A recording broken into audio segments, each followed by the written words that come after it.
Hello everyone, स्वागत है आप सभी का।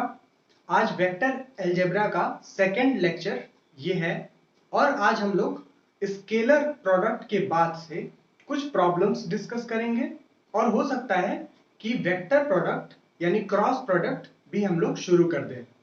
तो चलिए अभी हम कुछ क्वेश्चंस देखते हैं और स्केलर प्रोडक्ट के बारे में जो बाकी जानकारियां थी उन्हें भी कवर करते हैं। चलिए देखते हैं। पहला एक क्वेश्चन है, बोल रहा है find the unit vector in the direction of I minus 2j plus 3k। Question है find the unit vector in the direction of I cap minus 2j cap plus 3k cap. कैसे करेंगे? बहुत आसान है। देखिए, एक बार आप जरूर ट्राई कीजिएगा, ठीक है? आसान है फिर भी आप एक बार जरूर ट्राई कीजिएगा। देखिए, जब भी हम यूनिट वेक्टर लिखते हैं, मान लीजिए कि ये a वेक्टर था जिसे हमने लिखा था I minus 2j cap plus 3k cap. तो यूनिट वेक्टर अलोंग a क्या होगा? यूनिट वेक्टर अलोंग a है ना, अलोंग a या इन द डायरेक्शन ऑफ a, वो हो जाएगा a कैप, जिसकी वैल्यू होती है vector a upon magnitude of a। तो वेक्टर a आपके पास है, मैग्नीट्यूड ऑफ a क्या होगा? Mod a। मॉड a हो जाएगा under root ax square plus ay square plus az square, यही होता है। तो हम पहले लिख देते हैं ax square plus ay square plus az square. क्या होगा? i, j और k के कंपोनेंट्स क्या क्या है?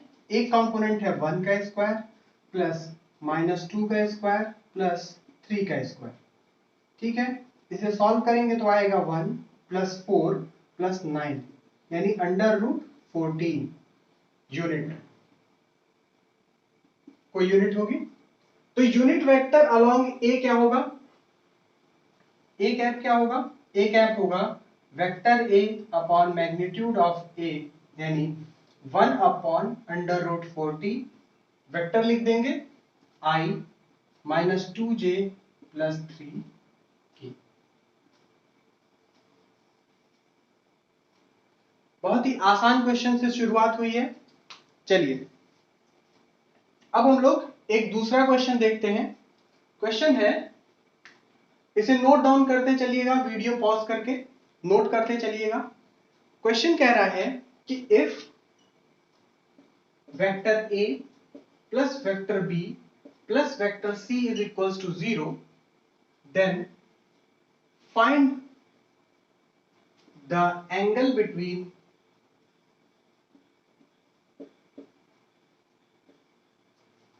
Vector a and vector b।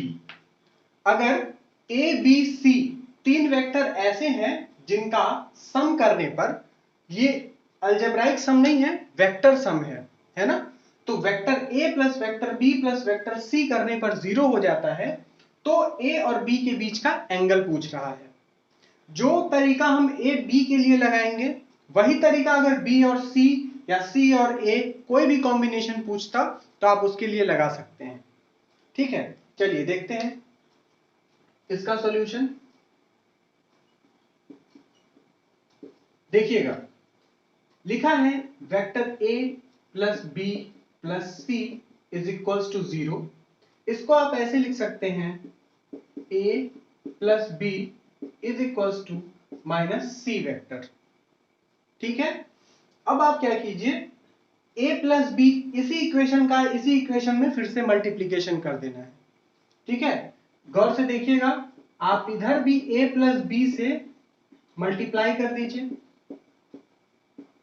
और इधर भी same quantity a plus b से मल्टीप्लाई कर दीजिए।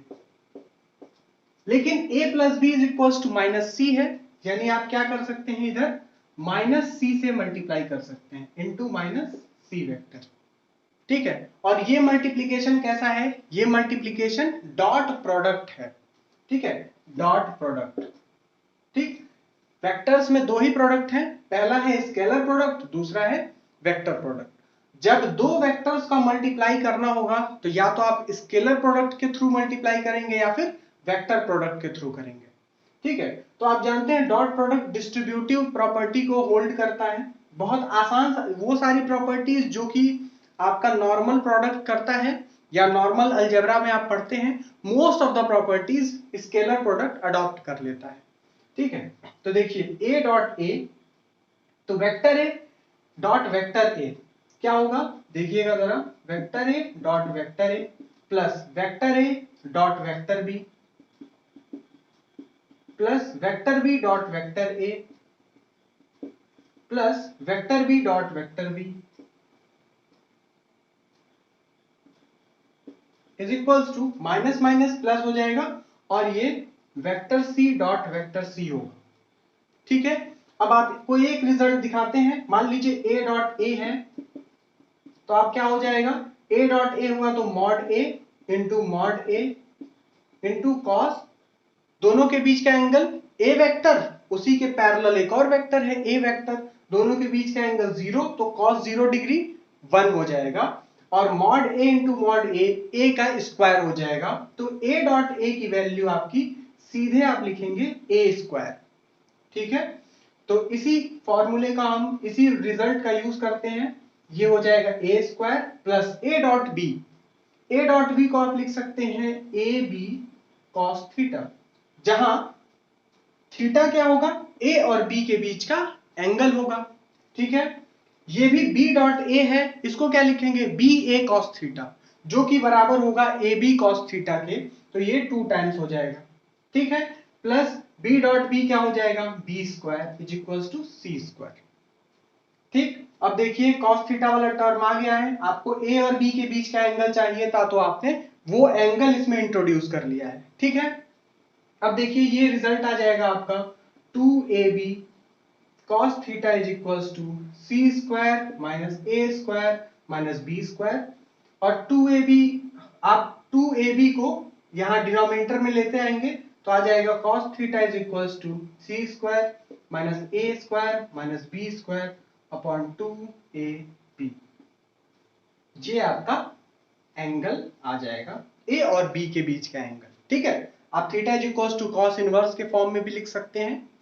अगर ये एंगल बी और सी के बीच में लिखते तो आप इस रिजल्ट में बस एक ही चेंज करते, यहां आप लिख देते vector b plus vector c is equals to vector a, और सेम यही प्रोसीजर अपनाते जाते, आपका रिजल्ट बी और सी के बीच के एंगल में आ जाता।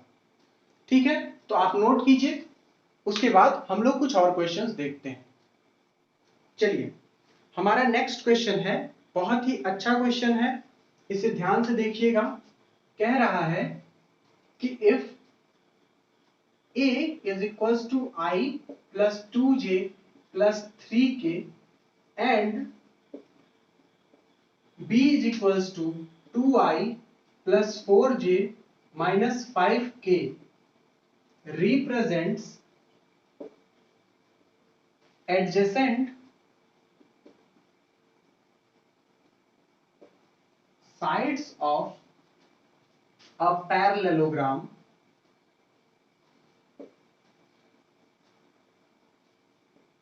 then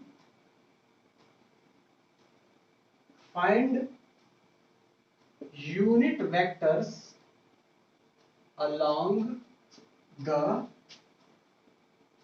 diagonals। ठीक है, क्वेश्चन बहुत अच्छा है क्योंकि आपके बेसिक कॉन्सेप्ट्स को ये फिर से रिवाइंड करता है, और आपको वेक्टर सम का भी समझ में आ जाता है, और पैरेललोग्राम में आप किस तरह से रूल लगाते हैं उसको, उसके भी एप्लीकेशन को ये कवर कर लेता है। देखिएगा, कह रहा है कि एक वेक्टर है a I plus 2j plus 3k, और वेक्टर है b 2i plus 4j minus 5k, जो कि एडजेसेंट साइड्स हैं किसी पैरेललोग्राम के। तो पैरेललोग्राम आपका कैसा बनता है, ऐसे बनता है।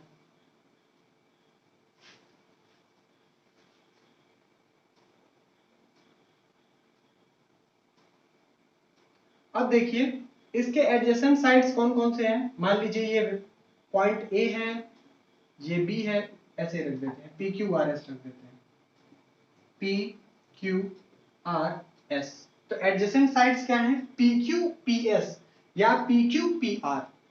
ठीक है, तो मान लीजिए कि ये चीज जो है ये वेक्टर ए है और ये वेक्टर बी है, ये वेक्टर ए है और ये वेक्टर बी है। ठीक है, तो आप वेक्टर की एक और प्रॉपर्टी जानते हैं कि अगर किसी वेक्टर को उसके डायरेक्शन के पैरेलल ही एक पॉइंट से दूसरे पॉइंट पर शिफ्ट किया जाए तो वेक्टर नहीं बदलता। यानी मान लीजिए एक वेक्टर है इस तरीके का, अब आप इसको शिफ्ट कर देते हैं इस पॉइंट पर, लेकिन इसका डायरेक्शन नहीं बदले, मैग्नीट्यूड नहीं बदले, पैरेलल समझिएगा, तो आपका ये वेक्टर और ये वेक्टर दोनों सेम है, कोई चेंज नहीं है। ठीक, अब देखिए अगर ये वेक्टर ए है तो ये भी वेक्टर ए होगा और ये वेक्टर बी है तो ये भी वेक्टर बी होगा। हम डायरेक्शन भी बना देते हैं, मान लीजिए ये इसकी ये डायरेक्शन है, इसकी ये डायरेक्शन है। ठीक है, ए की जो डायरेक्शन है वही इसकी डायरेक्शन है, बी की जो डायरेक्शन है वही इसकी डायरेक्शन है। ठीक है, अब देखिए इसमें डायगोनल्स क्या होंगे, एक डायगोनल ये होगा पी आर, दूसरा डायगोनल जो होगा ये होगा क्यू एस। दो डायगोनल्स हैं। ठीक है, तो पी आर डायगोनल है और क्यू एस डायगोनल है, इनके भी डायरेक्शंस बना देते हैं हम इस तरीके से। ठीक, अब इसको सॉल्व करते हैं। देखिए सबसे पहला मान लीजिए आप पी आर डायगोनल निकालना चाहते हैं। ठीक है, तो पहला डायगोनल क्या है आपका, पी आर वेक्टर। अब यहां पर आप ट्रायंगुलर लॉ लगाइए, देखिए क्या हो रहा है। एक वेक्टर ए है, एक वेक्टर बी है, डायरेक्शन देख लीजिएगा, ये डायरेक्शन ये डायरेक्शन, और इसका रिजल्टेंट क्या हो जाएगा, ये वेक्टर सी हो जाएगा। वेक्टर ए वेक्टर बी, तो इसका रिजल्टेंट क्या हो जाएगा, c. A plus b is equals to c. ठीक है, सेम डायरेक्शन में जा रहा है, ये दोनों सेम डायरेक्शन में है, इसलिए सी इसका रिजल्टेंट होगा। इसका मतलब पी आर क्या होगा, पी आर रिजल्टेंट होगा वेक्टर ए और वेक्टर बी के सम का। ठीक है, यानी पी आर को आप लिख सकते हैं p q vector plus q r vector, यानी vector a plus vector b. ये आ जाएगा आपका i plus two j plus three k, i plus two j plus three k plus 2i plus 4j minus 5k। ये देखिए सम कर दीजिए तो आगे आ जाएगा 3i plus 6j minus 2k। ठीक है, इसका मैग्नीट्यूड जरा निकाल लेते हैं यहीं पर।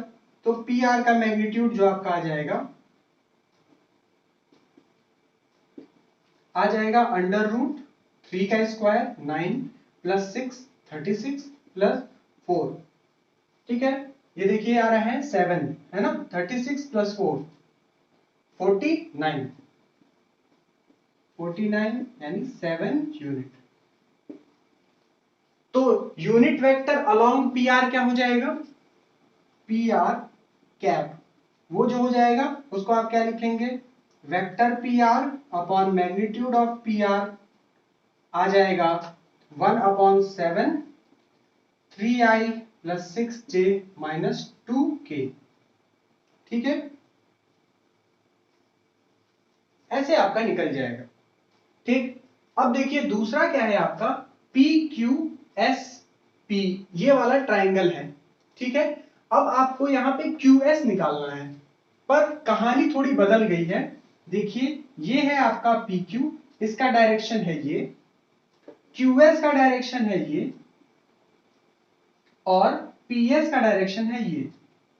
अब जो इक्वेशन बनेगा वो बनेगा P S is equals to P Q plus Q S.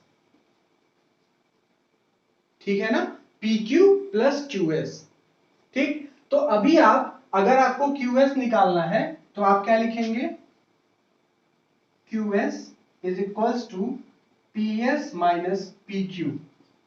हो जाएगा आपका पी एस की वैल्यू है b minus a, vector b minus vector a. P S क्या है, वेक्टर b है, वेक्टर b माइनस ए, तो 2 माइनस 1 1 आई कैप, डायरेक्ट लिख दे रहे हैं 4 माइनस 2 2j कैप और -5 -3 8 k कैप। ठीक है, ये आपका QS वेक्टर आ गया और इसका मैग्नीट्यूड क्या हो जाएगा, ये हो जाएगा √1 + 4 + 64, 68 और 69 √69 यूनिट। ठीक है, इसकी वैल्यू हो जाएगी √69 यूनिट। अब आपको क्या करना है, आपको QS के डायरेक्शन में लगाना है एक यूनिट वेक्टर, तो आप सेम फॉर्मूला लगा देंगे 1/√69 I + 2j - 8k। ये आपका आंसर हो जाएगा। ठीक है, अगर आपको सॉल्यूशन में कोई प्रॉब्लम है तो कमेंट करके बता दीजिएगा, मैं कमेंट में ही आपको आंसर दे दूंगा। ठीक है, प्रॉब्लम आपको नहीं होनी चाहिए। ये क्वेश्चन नोट कीजिए, फिर हम लोग नेक्स्ट क्वेश्चन देखते हैं। चलिए, आपका जो नेक्स्ट क्वेश्चन है वो देखिएगा। क्वेश्चन नंबर 4 है कि if sum and difference of two vectors is same, then the angle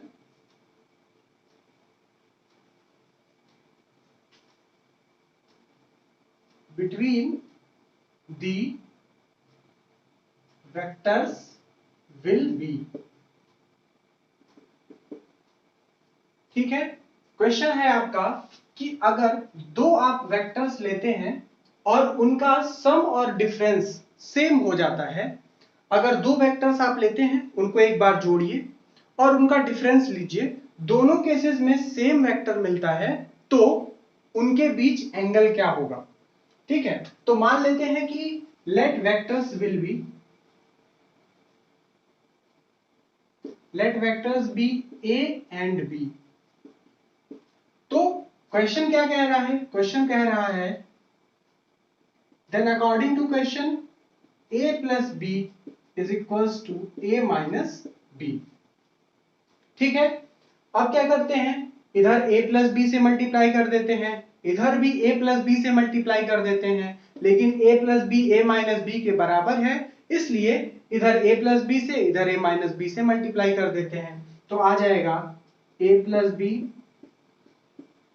dot A + B, क्यों डॉट प्रोडक्ट कर रहे हैं हम।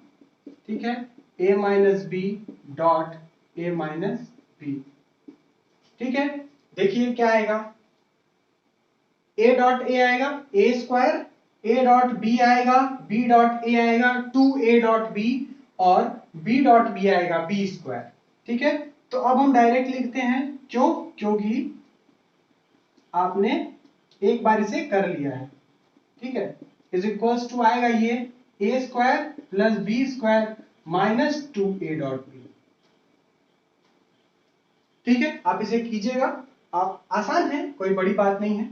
A² + B² ये दोनों कैंसिल हो जाएगा, यहां +2A डॉट B है, यहां -2A डॉट B है, ले आते हैं इधर, आ जाएगा 4A डॉट B = 0 और A डॉट B = 0। ठीक, A डॉट B क्या होता है, A डॉट B होता है AB cos θ = 0। A और B ये दोनों हम मानते हैं कि जीरो वेक्टर्स नहीं थे। ठीक है, जीरो वेक्टर्स नहीं थे, तो cos θ 0 के बराबर होगा, cos θ 0 के बराबर होगा, यानी कि cos 90 डिग्री, यानी थीटा कितना हो गया, 90 डिग्री हो गया। ठीक है, इसका मतलब अगर दो वेक्टर्स का सम और डिफरेंस बराबर होता है तो उनके बीच एंगल कितना होगा, 90 डिग्री होगा। ठीक, इससे एक और रिजल्ट पता चलता है कि अगर A डॉट B = 0 है तो थीटा 90 डिग्री होगा। ठीक, अगर दो वेक्टर्स एक दूसरे के परपेंडिकुलर हैं तो A डॉट B 0 होगा। ठीक है, तो ये 2-3 रिजल्ट्स आप इससे याद रखें।